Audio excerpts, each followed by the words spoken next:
আজিমউদ্দিন সালমারি বিলাসপুর, সেখান থেকে তিনি দিলেন 1000 টাকা।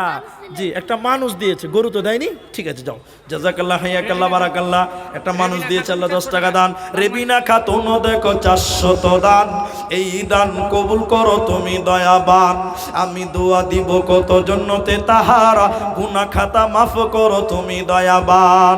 সালমারি হতে দেখো আজিমউদ্দিন ছিল কি ছিল না দেখো দানে বোঝা গেল।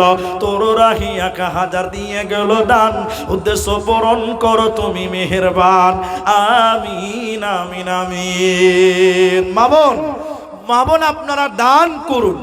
নবীজি বলেছেন যে দান করবে তার হাত লম্বা, আর কিয়ামতের দিন তার সঙ্গে রাসূলের প্রথম দিদার হবে। এটা হাদিস মায়েদেরকে শোনায়। কি এ হাদিস বর্ণনাকারিনী হযরতে আয়েশা, কোন বিবি নবীজিকে করিলেন জিজ্ঞাসা। এ হাদিস বর্ণনাকারিনী হযরতে আয়েশা, কোন বিবি নবীজিকে করিলেন জিজ্ঞাসা। ও গো নবী তবু সাথে দেখা হবে কার? নবী বলেন দুনিয়াতে হাত লম্বা যার।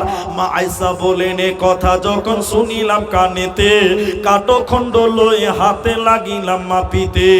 দেখিতে পাইলাম বিবি সাউদার হাতে লম্বা বলে, আমারও গো মুখে তবে পড়ে গেল কালি। হাত লম্বার অর্থ পরে পারিলাম বুঝিতে, দান ধন করে যারা এই দুনিয়াতে। এই গ্রামের মানুষ শুনুন হাদিসটি বুখারীর, জৈনব আনন্দ আর আয়েশার মুখ ভারী।